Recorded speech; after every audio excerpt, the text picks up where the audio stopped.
Mit navn er Vera Karoline Rømmelund, og jeg går i 3. E. Jeg har igennem de sidste 11 uger deltaget i et træningsforløb, hvor det stillede mål var, at vi skulle forbedre vores kondition ved træning. Før træningsprojektet trænede jeg meget sjældent kondition, hvilket også er reflekteret i mit resultat for den første Cooper-test, hvor mit kondital lå på 32. Dette svarer til cirka et kondital på under middel hos kvinder i alderen 15-29 år. Jeg har under træningsprojektet særligt prøvet at forbedre min kondition ved hjælp af løb. Løbetræningen tager form i 2 metoder, almindelig løb og intervaltræning. Det almindelige løb sker på et løbebånd, hvor jeg løber 2-3 km ved lav intensitet. Derudover har jeg også trænet intervaltræning, hvor mit program vises her til venstre. Hvor jeg starter med at hæve hastigheden til 5 km i timen, hvor jeg går i 2 minutter som en form for opvarmning. Derefter hæver jeg hastigheden til 10 km i timen og løber let løb i 7,5 minut. Efter de 7 minutter gået, hæver jeg hastigheden til 15 km i timen, hvor jeg så spurter i 30 sekunder. Efter de 30 sekunder, så går jeg tilbage til at løbe i 10 km i timen i 5 minutter, før jeg gentager hele intervalplanen. Intervaltræningen her træner særligt det anaerobe system. Både det aerobe system og det anaerobe system kommer jeg senere mere ind på. Træningen er tilrettelagt, så den er overkommelig, siden jeg ikke har trænet meget inden træningsprojektet. De forskellige træningsmetoder forsøger både at forbedre udholdenhed og det eksplosive løb. Det målbare mål for det her projekt er at kunne løbe 2,2 til 2,4 på de 12 minutter, som Cooper-testen foregår på, hvilket svarer til cirka, jeg ønsker at kunne løbe 5,5 til 6 runder.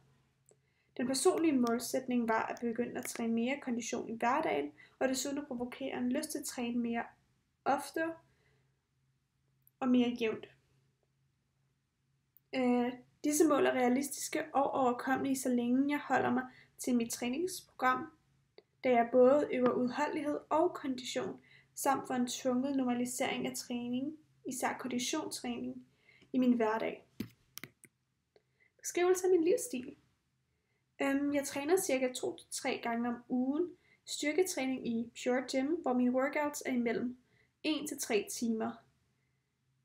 Dog involverer den her styrketræning ikke noget kondition overhovedet, eller noget cardio.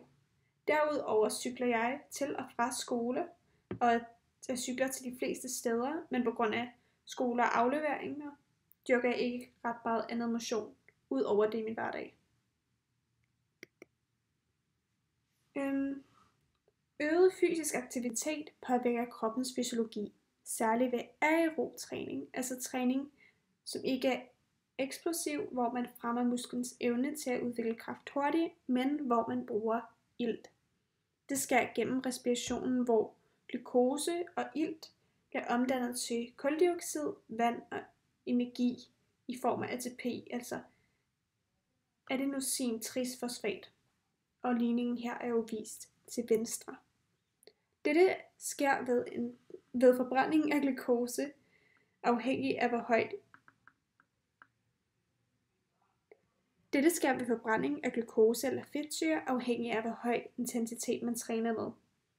At træne aerob gør altså, at kroppen bliver bedre til at gennemføre de aerobe processer, som igen forbedrer konditionen. Aerob træning øger altså pumpekapaciteten, hvilket øger slagvolumen. En forbedret slagvolumen betyder, at hæmatokritværdien stiger, altså der sker en forbedring i blodets evne til at transportere ilt i kroppen, og der skal dermed bruges færre hjerteslag til at transportere nok ilt ud i kroppen, hvilket medfører, at pulsen under træning bliver nedsat, og det mindsker også blodtryk. Alt det giver altså en bedre iltoptagelse, og en bedre iltoptagelse i det store kredsløb øger kroppens præstationsevne ved løb, da kroppen bedre kan omdanne ilt og andre næringsstoffer til ATP på grund af de trænede aerobe processer.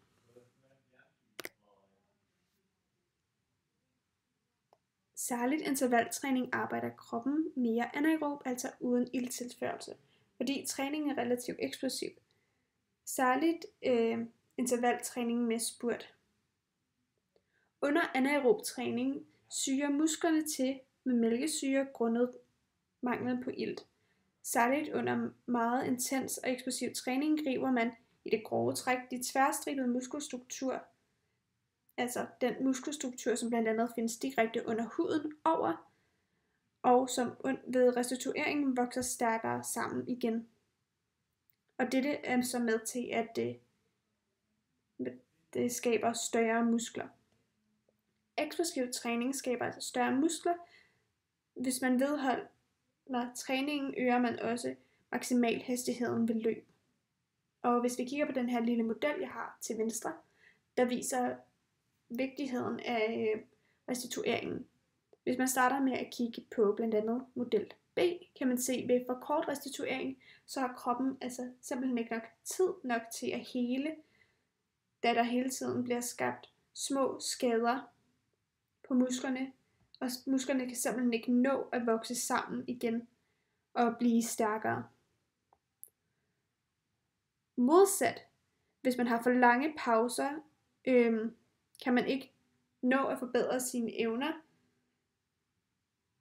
da fremgangen af træningen bliver næsten nulstillet for hver gang, fordi der er for lange restitueringsperioder. Derfor skal man finde en god blanding, som også er vist i model A, hvor at den optimale restitution efter hver træningsforløb skal man lige kunne have nået at hele sine muskler, før man træner dem igen for at forbedre dem.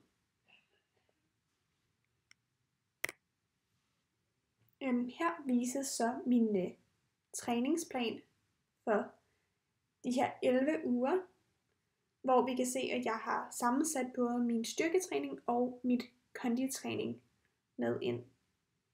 Og hvis man lige sammenligner to af mine intervalløb, hvis vi kigger på den 17. i 8. Det var mit første intervalløb, hvor jeg prøvede at forbedre min kondi efter Cooper-testen, cirka en uge efter Cooper-testen. Hvis jeg sammenligner den med mit sidste intervalløb, den 27. i 9. Der kan man se, at både har jeg løbet i længere tid, men også der skete også en kæmpe forbedring gennem alle de her små træninger, jeg har haft mellem min første og min sidste intervalløb i træningen. Under min første træning så blev jeg træt efter allerede de første 5 minutter, modsat min sidste intervaltræning, hvor først efter cirka 18 minutter jeg begyndte at føle mig udmattet. Vurdering af mit resultat. Så mine resultater fra de udførte Cooper-tester viser, at der er sket en fysiologisk forbedring hos mig, som vises i mit forbedrede kondital fra den anden Cooper-test. Mit kondital gik fra 32 til 1 på 38, viser, at der er sket en kæmpe forbedring. Jeg er gået fra at have et lavt kondital for kvinder i alderen 15 til 29, til at ligge i middelkategorien. Som forklaret tidligere om de aerobe processer, kan man altså se, at min krops evne til at transportere ilt og omdanne ilt til blandt andet ATP er blevet forbedret. Træningen har altså medført en øget slagvolume og bedre iltoptagelse og derved også et bedre kondital. Jeg kan sige, at i kraft med projektet er jeg blevet tvunget til at forholde mig mere til konditionstræning i min egen hverdag, og jeg synes, jeg kunne mærke, at jeg begyndte at bløde op for træningen og har haft mere lyst til blandt andet efter min styrketræning at lave cardio. Dog har jeg haft meget travlt med lektier og afleveringer, som særligt fylder meget i 3.G, og derfor har jeg været nødt til at nedprioritere min træning, hvilket selvfølgelig er ærgerligt, da jeg føler, at jeg var kommet ind i et ret godt flow med løbetræningen. Hele processen blev også afbrudt af studieturen, som lå oven i projektet, og jeg kunne mærke efter studieturen, at jeg havde væsentligt mindre motivation til at komme ud og træne. Og selvom jeg synes, at motivationen nogenlunde kom tilbage efter studieturen, kom var det stadig svært på grund af, at vi var mere inde i året, og der kom flere og flere afleveringer. Hvilket betød, at jeg blev nødt til at nedprioritere træningen oftere. Man kan også se på resultater fra min anden gennemførte Cooper-test, at jeg forbedrer mig i kraft med at gennemføre mit træningsprogram. Dog tror jeg kunne forbedre mig endnu mere, hvis jeg havde fokuseret mere på udholdenhed, og ikke nær så meget på eksplosiv træning,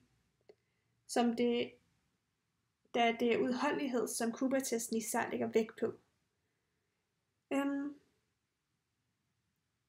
Derudover kunne jeg have tilrettelagt længere tid på løbebåndet, så min udholdenhed kunne yderligere blive udfordret.